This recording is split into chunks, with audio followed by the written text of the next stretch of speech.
వాడు వాడు మనందరికంటే మంచోడు కదమ్మా. అందుకే అందుకే ఆ దేవుడు వాడిని తొందరగా తీసుకెళ్ళిపోయాడమ్మా. శిరీష అలియా సంధ్య, ఏం జరిగిందో చెప్పు. శిరీషలా మొండిగా ఉంటే గెలుపుతో వచ్చేదాన్ని.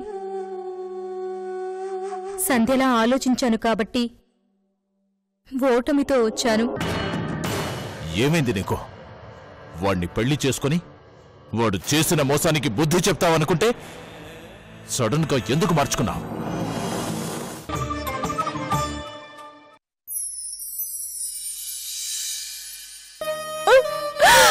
నాకు అన్యాయం చేశారు.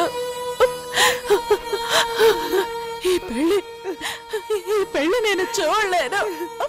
నలుగురు అనే మాటల్ని భరించలేను. పెళ్లికి ముందే అందరికీ దూరం అయిపోతానని పదే పదే అన్న మాటల్ని నిలబెట్టుకోవడానికి ఎంత పని చేశారు.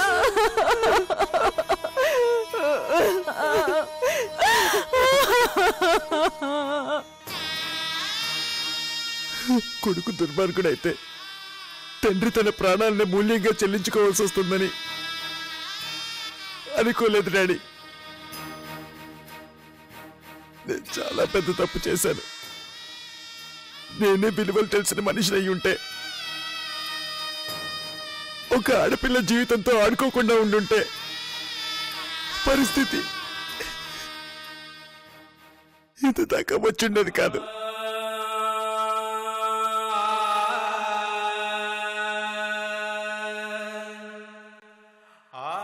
జరిగిందంతా ఒక కళలో అయిపోతే బాగుండి అనిపిస్తుంది.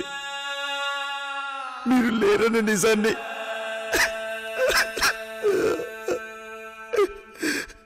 తట్టుకోలేకపోతున్నాను.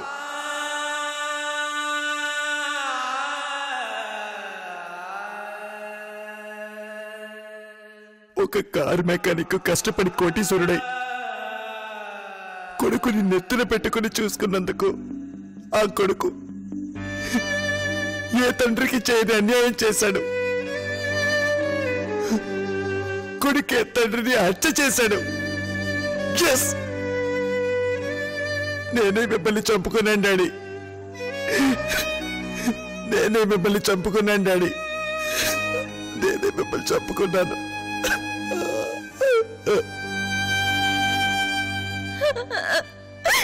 లేదు బావా, ఇదంతా జరగడానికి కారణం నేనే. ఎంతమంది ఎన్ని రకాలుగా నచ్చ చెప్పాలని ప్రయత్నించినా ఎవరి మాట వినకుండా మూర్ఖంగా ప్రవర్తించాను. త్యాగం త్యాగం అంటూ మావయ్యని బలి తీసుకున్నాను. నన్ను క్షమించు మావయ్య, క్షమించు.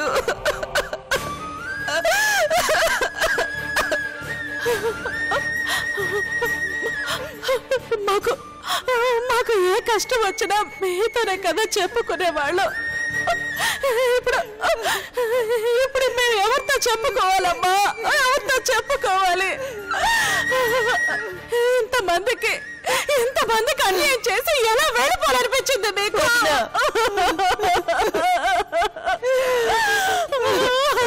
కాదు కాదు, ఇది నిజం కాదమ్మా, ఇది నిజం కాదు. అబద్ధం, ఇదంతా అబద్ధం అని చెప్పడానికి ఒక్కసారి రండి, ఒక్కసారి.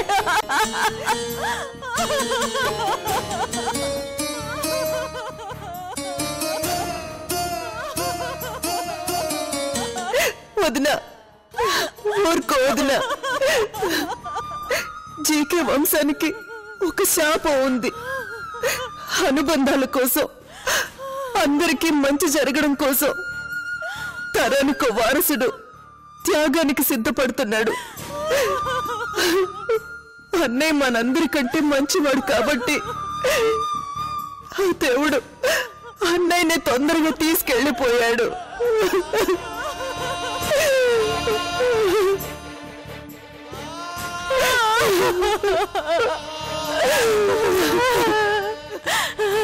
రేఖ,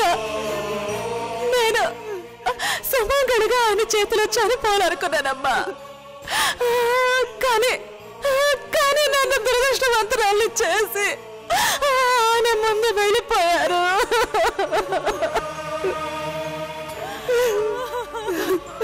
వదినా, లేదమ్మా, లేని జీవితం నేను ఊహించుకోలేనమ్మా, ఊహించుకోలేను.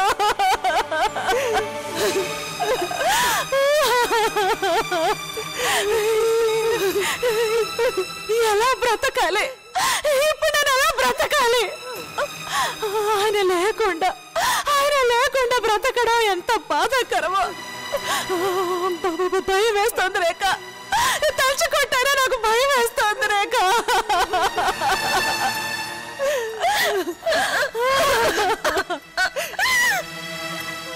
అన్నయ్య భౌతికంగా మన మధ్య లేకపోయినా తన జ్ఞాపకాలు జీవితాంతం మనతోనే ఉంటాయి. ధైర్యంగా ఉండదునా? లేదమ్మా, నాకు ధైర్యం లేదమ్మా. వద్దు, ఈ జీవితం నాకు వద్దు. నాకు బ్రతకాలనిపించడం లేదు. వచ్చేస్తాను, మీ దగ్గరికి వచ్చేస్తానండి. వెళ్ళిపోతానమ్మా, మీ దగ్గరికి వెళ్ళిపోతాను. నేను వెళ్ళిపోతానమ్మా. వద్దురా, ఈ జీవితం నాకు వద్దు.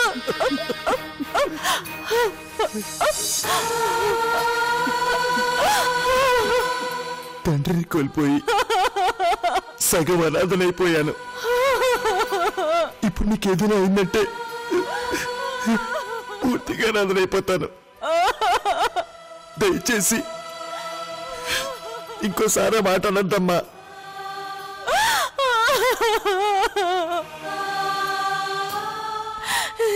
ఎలా బతకనురా? ఏ ఆశతో బతకను? అస్తమించిన సూర్యుడు తెల్లారితే మళ్ళీ కనిపిస్తాడు.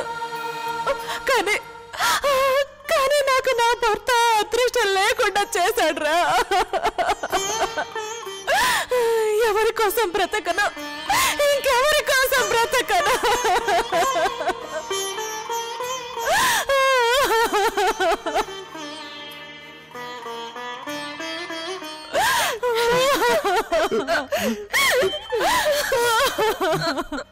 బద్రి, చెప్పు సంజయ్. నాన్నను చంపిన వాణ్ణి నా చేతులతో చంపాలి. వాడు ఎవరు పంపించారో, ఎక్కడున్నాడో నాకు తెలియాలి. జీకే రఘు గారు ఆ పని మీదే ఎంక్వైరీకి వెళ్లారు. తొందరలోనే క్లూస్ సంపాదిస్తారు.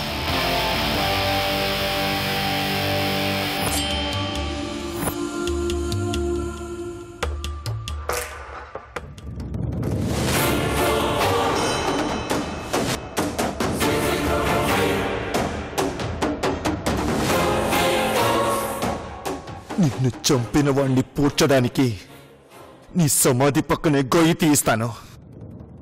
వాణ్ణి పూడ్చాకే నీకు పెద్ద కర్మ చేస్తానన్నా.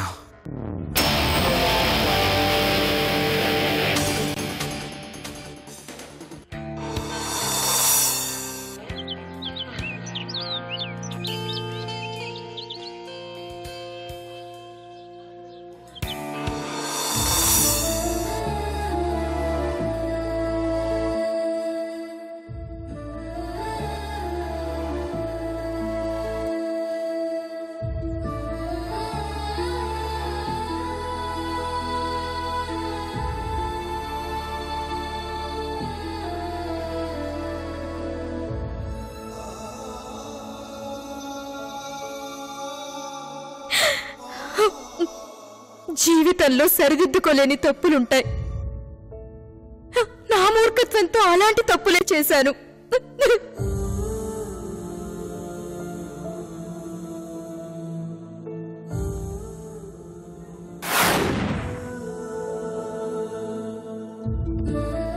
ఆ రెండు కుటుంబాలకి రెండు రూపాలలో కనిపించి మానసికంగా వేధించాను. ఆస్తులను అడ్డం పెట్టుకొని అనుబంధాలతో ఆడుకున్నాను. చివరికి జీకే సామ్రాజ్యానికి ఆఖరి వారసుడి మరణానికి కారణమయ్యాను. అవును, మావయ్య నేనే చంపేశాను. నేనే హంతకురాలిని.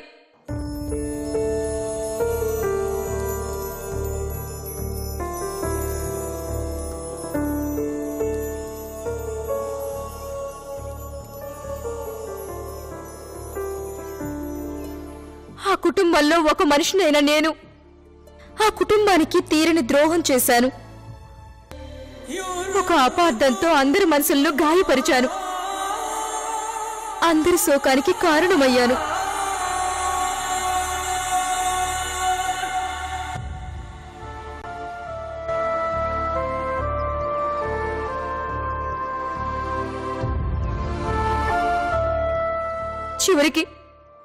చివరి చూపు చూసుకునే అవకాశాన్ని కూడా కోల్పోయాను. ఈ తప్పు నేనే చేశాను. నన్ను క్షమించు మావయ్య అని కాళ్ల మీద పడి ఏడ్చే అవకాశాన్ని కూడా కోల్పోయాను.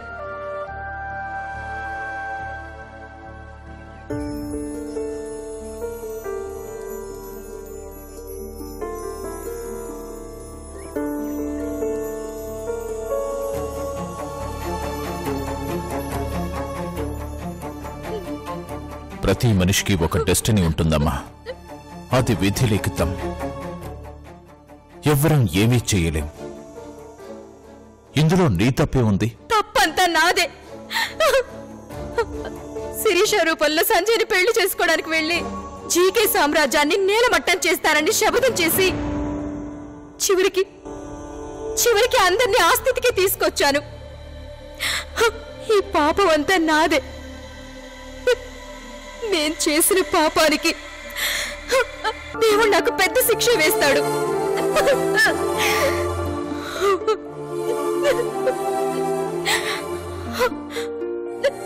ఊరుకోమ్మా, ఊరుకో.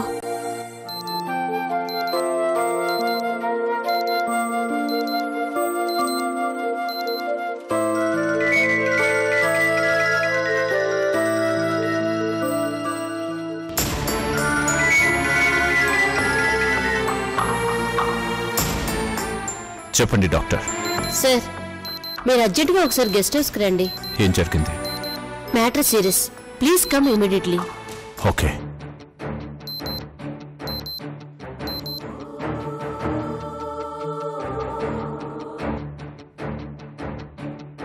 అమ్మా సంధ్య, పదమ్మా. ఎక్కడికి?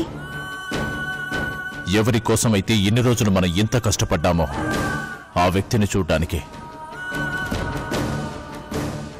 She is in critical condition. Let's move.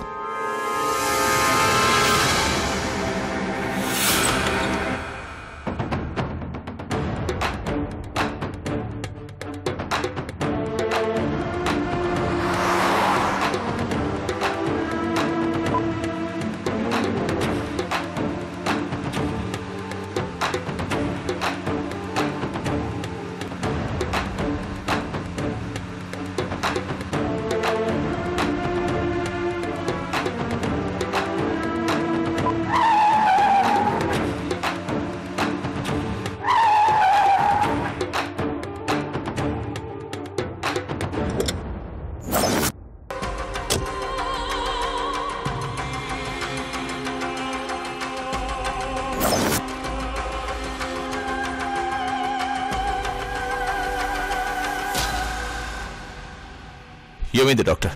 Science మాత్రమే నమ్మే మేము అప్పుడప్పుడు జరిగే అద్భుతాలని చూసి డివోషనల్ పవర్ ముందు ఏ టెక్నాలజీ పనికిరాదు అనుకుంటాం. ఇప్పుడు కూడా అలాంటిదే జరిగింది.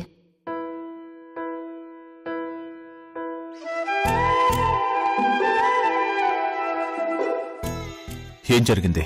రండి చెప్తాను.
ఎన్నో నెలల నుంచి అడ్వాన్స్ టెక్నాలజీతో ట్రీట్మెంట్ ఇస్తున్నా రియాక్ట్ కాని శిరీష ఈరోజు తనంతటి తానే కాన్షియస్ లోకి వచ్చింది.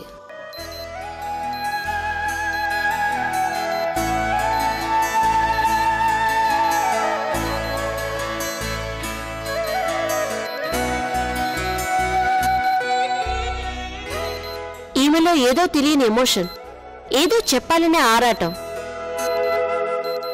చాలాసేపు స్ట్రగుల్ అయింది, మీతో మాట్లాడాలని ట్రై చేసింది కూడా. బట్ ఏమైంది? కోమలోకి వెళ్ళిపోయింది. నో, అలా జరగకూడదు. శిరీష కాన్షియస్ లోకి రావాలి. శిరీష మనతో మాట్లాడాలి. ఈ రోజు కోసమే కదా ఎన్నో రోజుల నుంచి ఎదురు చూస్తున్నాం. Come on doctor, do something doctor, come on. Sorry sir, ఇక నా చేతుల్లో ఏమీ లేదు. మళ్ళీ తను కళ్ళు తెరిచే క్షణం ఎప్పుడొస్తుందో చెప్పలేను.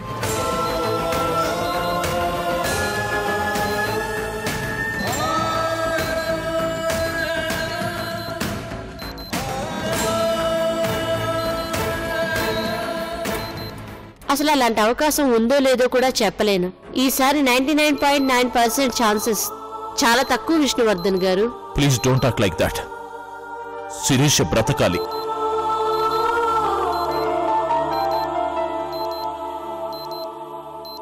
శిరీష బ్రతుకుతుంది. తను బ్రతుకుతుంది.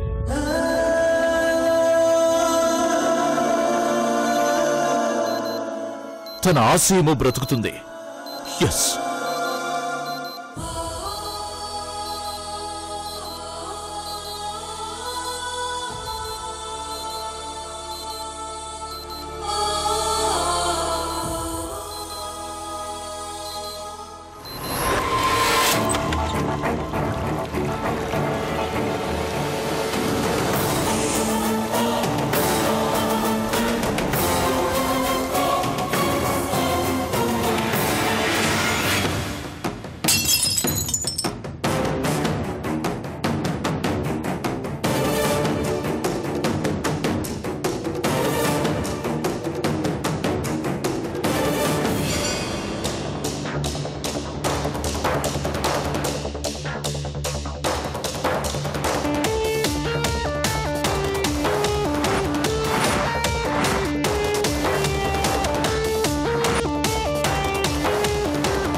శిరీష బ్రతకాలి.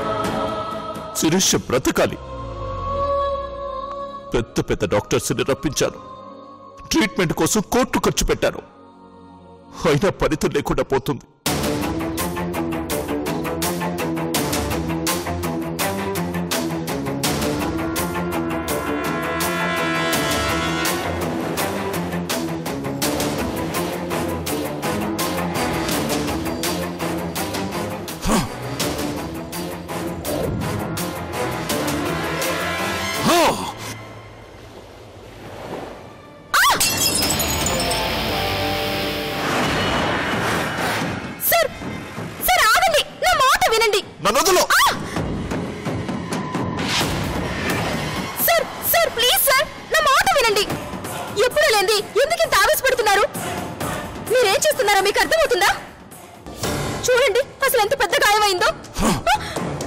మనసుకైన గాయంతో పోల్చుకుంటే ఇది చాలా చిన్న గాయం.